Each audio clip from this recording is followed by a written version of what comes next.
దేవుని కృప కలిగిన నామములో మీ అందరికీ హృదయపూర్వక వందనాలు. మరొక రోజుని మనందరికీ అనుగ్రహించి మరొక వాగ్దానం వినడానికి దేవుడు మనందరికీ ఇచ్చిన గొప్ప కృపను బట్టి ప్రభువుకి మహిమ కలుగునుగాక. లేఖన భాగాలు తెరిచి కీర్తనలు 27వ కీర్తన మొదటి వచనము, యెహోవా నాకు వెలుగును రక్షణనయ్యున్నాడు. The lord is my light and my salvation. Praise lord. మనమందరం కూడా చీకటిలో, అంధకారములో, వెలుగు లేక మన బ్రతుకులో ఎంతగానో బాధపడుతున్నాము.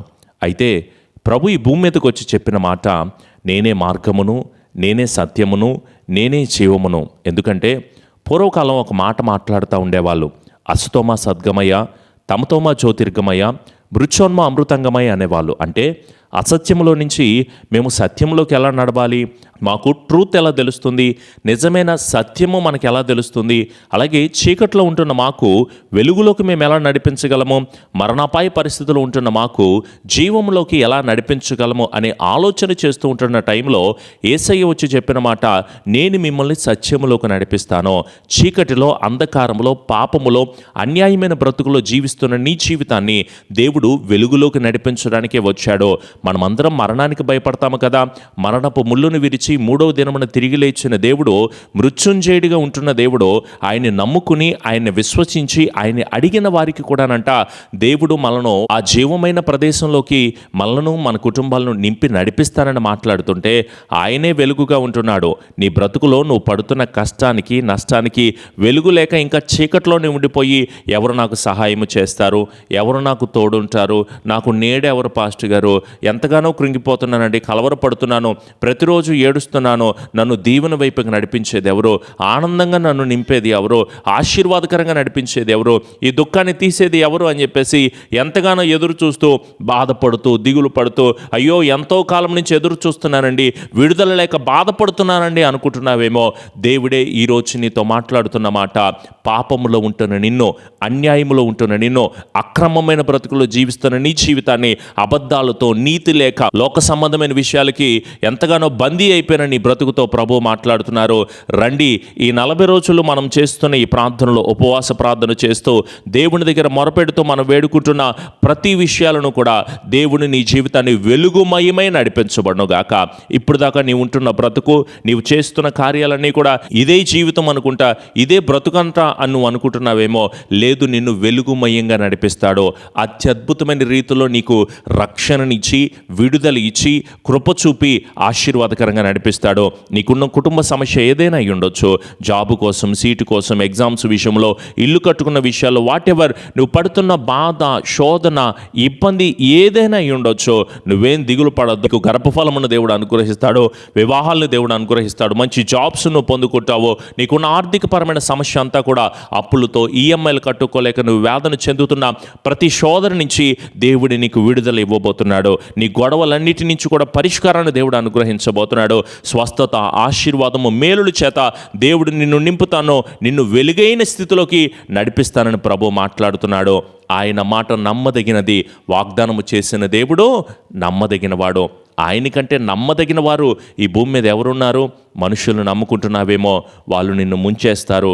ప్రేమిస్తున్నాను అని చెప్పేసి నిన్ను నానా నరకయాతన చూపిస్తూ ఉంటారు. దయచేసి మనుషులను నమ్ముకున్నట్టు కంటే యెహోవాను ఆశ్రయించడం మేలు. నేను నీకు రక్షణ ఇస్తానని చెప్పాడు కదా. యెషయా గ్రంథం 59వ మొదటి వచనంలో ఉంటుంది, రక్షింపనేరకు ఉన్నట్లు యెహోవా హస్తము కొరచ కాలేదు, విననేరకు ఉన్నట్లు ఆయన చెవులు మందం కాలేదంట.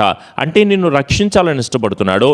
నీవు ఆయనకు మొరపెడితే ఆయన నీ మొర వినాలని కూడా ఇష్టపడుతున్నాడు. కానీ మీకు ఆయనకి మధ్య అడ్డుగోడగా మారిపోయిన పాపాలు ఉన్నాయంట, దోషాలు ఉన్నాయంట, అతిక్రమాలు ఉన్నాయంట. మరి దేవుని దగ్గర అడుగుతున్నావా? పాపుల ప్రార్థనను దేవుడు ఆలకిస్తాడంటావా? అసలు పాప సహితమైన కార్యాలు చేస్తున్న నీవు మొదటిగా కన్నీరు కార్చి, దేవా నేను చేసిన తప్పులు, నేను చేసిన పాపాలు, నేను చేసిన అతిక్రమాలు చాలా ఘోరమైనవి ప్రభువా, దయచేసి వీటిని క్షమించు అంటే అప్పుడు నీ కష్టాన్ని, నీ కన్నిటిని, శ్రమను, నీ దుఃఖాన్ని దేవుడు చూస్తాడు. నీవు పాపాన్ని క్షమించబడకుండా దేవుని దగ్గరికి వచ్చి ప్రభువా ప్రభువా, దేవా దేవా అని ఈ 40 రోజులు కాదు, 4 సంవత్సరాలు చేసినా, 40 సంవత్సరాలు చేసినా నీ పాపాన్ని దేవుని సన్నిధిలో ఒప్పుకోకుండా నువ్వు చేసే ప్రార్థన వృధా ప్రయాస మాత్రమే. నిన్ను రక్షించడానికి దేవుడు ఇష్టపడుతున్నాడు, నిన్ను క్షమించడానికి ఇష్టపడుతున్నాడు, నిన్ను ప్రేమిస్తున్న దేవుడు నీతో మాట్లాడుతున్నాడు కదా. నీ పాపాలను దేవుని సన్నిధిలో ఒప్పుకో. ఆయనే నీకు రక్షణనివ్వగలిగిన వాడు, ఆయనే నీకు సమాధానమునివ్వగలిగిన వాడు. కొంతమందికి రక్షణ పొందడానికి కులమడ్డ వస్తూ ఉంటుంది. మా కులమండి అంటే మనుషులు పెట్టుకుంది కులము, దేవునికి కులము మతమో ఉండదండి. మనం ఏర్పాటు చేసుకున్న ఈ కులాన్ని బట్టి దేవుని స్తుతించలేకపోతున్నావేమో, సృష్టికర్తను ఆరాధన చేయలేకపోతున్నావేమో, రక్షణ తెలుసుకోలేకపోతున్నావేమో, డబ్బును బట్టో, స్థలాలు, పొలాలు, ఆస్తి అంతస్తులు బట్టో విగ్రహారాధన చేస్తున్నావేమో, భయంకరమైన ఆచారాలకు అలవాటు పడలేవేమో, లేకపోతే చెడ్డ అలవాట్లకి నీ ఉద్యోగాన్ని బట్టి, వ్యాపారాన్ని బట్టి, నీ పదవిని బట్టి, నీ హోదాను బట్టి, నీ వయసుని బట్టి, లేకపోతే వివాహాల కోసమో అది మేము రక్షణ తీసుకుంటాం పాస్టర్ గారు అనుకుంటున్నారేమో. కాదు కాదు కాదు కాదు. మనము దేవుణ్ణి నిజరక్షకుడిగా అంగీకరించి మన హృదయాన్ని దేవునికి అప్పగించినట్లయితే ఆయన శుద్ధీకరిస్తాడు, పరిశుద్ధపరుస్తాడు. నీకున్న సమస్యలన్నిటి నుంచి కూడా విడుదల కలుగు చేసి వెలుగుమయముగా దేవుడు మిమ్మల్ని అందరినీ స్థిరపరచబడునుగాక. ప్రతి శోధన, ప్రతి కలవరం, ప్రతి ఇబ్బంది, ప్రతి వేదనకరమైన పరిస్థితులన్నింటినీ మార్చి లెక్కలేని ఆపదలు నీ బ్రతుకులో వచ్చినా సరే, అపాయాలు నిన్ను చుట్టుకున్నా సరే, దేవుడు మిమ్మల్ని రక్షించగలడు. లోకమంతటికి రాబోతున్న శోధన కాలంలో నేను నిన్ను కాపాడతానని చెప్పాడు కదా. క్షేమకాలమున మరణము నుంచి నేను నిన్ను తప్పిస్తాను, రక్షిస్తాను చెప్తా ఉంటుంటే భయపడకో, నేను నీకు తోడుగా ఉంటున్నాను. నీ ప్రార్థన నాకు వినిపించింది కదా, నిశ్చయముగా నీవు తప్పించబడతావో, విడుదల పొందుకుంటావో, నమ్మిక ఉంచు అని మాట్లాడుతూ ఉంటుంటే నువ్వెందుకంత కలవరపడాలి, నువ్వెందుకంత దిగులు పడాలి? ప్రభువే మనందరికీ సమాధానం అనుగ్రహించబడనుగాక. మన శ్రమను దీవెనగా, మన వేదనను సంతోషంగా, మన అవమానాన్ని రెట్టింపు ఘనతగా దేవుడు మనతో మాట్లాడుతున్న ప్రతి మాటను శ్రద్ధగా వినండి. యథార్థంగా బ్రతకండి. దేవుని దగ్గర యథార్థతే నీ దీవెనకి కారణమవుతుంది. నీతిగా బ్రతుకు నీ నడకని మారుస్తుంది.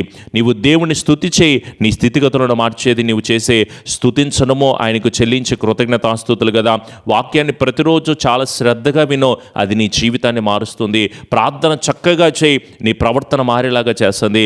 గద్దింపు వినో, సేవకుడికి అనేక మాటలు చెప్తా ఉంటున్నప్పుడు, వాక్యముతో మిమ్మల్ని గద్దిస్తూ ఉంటున్నప్పుడు నిజమే కదా, నన్ను నేను సరి చేసుకోవాలి. సేవకుడు మా క్షేమం గురించే కదా, ఆశీర్వాదానికి అడ్డుగా ఉంటున్న వాటిని గురించేగా మాట్లాడుతున్నాడు. నా మీద కోపడితే ఏమొస్తుంది? నీ జీవితాన్ని సరి చేసుకుంటే నీ గుణము మారుతుంది, నీ ప్రవర్తన మారుతుంది, నీ భవిష్యత్తు మారుతుంది, నీ స్థితి మారుతుంది. నీవు అనుకున్న దానికంటే అధికమైన దీవెన పొందుకుంటావు. గద్దింపుకు లోబడని బిడ్డలకి శ్రమ కలుగుతుంది కదా. చెప్పినప్పుడు శ్రద్ధగా వింటే దీవించబడతావు, ఆశీర్వదించబడతావు.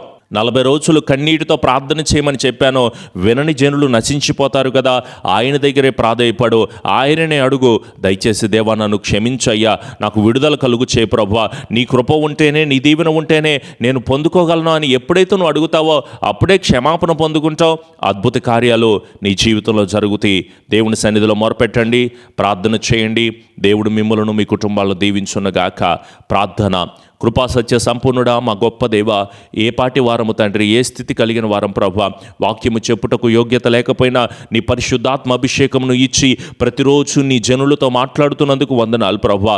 నీవే మాకు వెలుగని, నీవే మాకు ఆశ్రయమని మేము నమ్ముకొనదగిన మా రక్షకుడని మాతో మాట్లాడినందుకు వందనాలు ప్రభువా. దేవాన్ని బిడ్డలు అనేక శోధనను అనుభవిస్తున్నారు, బాధను అనుభవిస్తున్నారు. వారికి ఉన్న ఆర్థికపరమైన ఇబ్బందులు, రోగ సమస్యలు, కుటుంబ సమస్యలు, జాబు కోసం, ఇల్లు కట్టుకుంటూ, వివాహాల విషయంలో, గర్భఫల విషయంలో వారు ఎదుర్కొంటున్న కోర్టు గొడవల విషయంలో, అలాగే వారు ల్యాండ్ ఇష్యూస్ అన్నింటినీ కూడా, అలాగే ఎదురవుతున్న ప్రతి శోధనల నుంచి జయాన్ని కలుగు చేయండి ప్రభువా. కుటుంబ సమస్యలన్నిటి నుంచి కూడా విడుదల కలుగు చేసి సంతోషముతో, సమాధానముతో మీరే మాకు దిక్కు తండ్రి, మీరే మా ఆధారము ప్రభువా. మా శ్రమను ఆశీర్వాదకరంగా మార్చేది మీరేనని, మా దుఃఖాన్ని ఉన్నతమైన స్థితిలో నడిపించేది మీరేనని, మా రక్షకుడు మీరేనని ప్రభువా ఎదురు చూస్తూ ప్రార్థన చేస్తున్నాము తండ్రి. దేవా మాకు క్షేమాభివృద్ధిని కలుగు చేయండి దేవా. అన్ని జనుల మధ్యలో అద్భుతములు మేము చూచుటకు నీ కాపుదల దయచేయండి. మా అవమానానికి ప్రతిగా రెట్టింపు ఘనతను మా జీవితాల్లో మీరు అనుగ్రహించి స్థిరపరచండి ప్రభువా. దేవా నీవే మా రక్షకుడని మాతో మాట్లాడుతున్నందుకు దయచేసి మమ్మల్ని రక్షించండి ప్రభువా. దేవా మాకు వెలుగుగా ఉంటానని చెప్తున్నావు ప్రభువా. దయచేసి నీవే మాకు వెలుగును అనుగ్రహించండి. మా ఇల్లంత అంధకారంలో ఉంది ప్రభువా. పాపంలో నడుస్తున్న బిడ్డలు చూస్తున్నామయ్యా. సినిమాలు, సీరియళ్ళు, పోర్నోగ్రఫీ, పాప విషయాలు, అన్యాయమైన విషయాలు చేస్తూ నీకు దూరం అయిపోయిన కుటుంబాలుగా ఉంటున్నామేమో తండ్రి. దయచేసి మమ్మల్ని మన్నించి క్షమించి నీ వైపుకు చూచుట జీవించుటకు తగినటువంటి కాపుదల మా అందరికీ మీరు అనుగ్రహించి స్థిరపరిచి కృప దయచేయమని మా ప్రియ రక్షకుడైన యేసు నామములు అడుగుచున్నాము తండ్రి. ఆమెన్. మన తండ్రి అయిన దీవెన, కుమారుని యొక్క కృప, పరిశుద్ధాత్మని యొక్క అన్యోన్య సహవాసపు సన్నిధి ఎల్లకాలము దేవుని ఆత్మ బిడ్డలకు, కుటుంబాలకు తోడై ఉండి నడిపించి స్థిరపరిచి ఆదరణ దయచేయబడను గాక. ఆమెన్. యేసు రక్తమే జయం, సిలువ రక్తమే జయం. ప్రభు యేసు నామములో సంపూర్ణ జయము, అపవాది క్రియలకు అనంత నాశనమును కలుగును గాక. ఆమెన్. మీరందరూ బాగున్నారా? క్షేమంగా ఉన్నారనుకుంటున్నాను.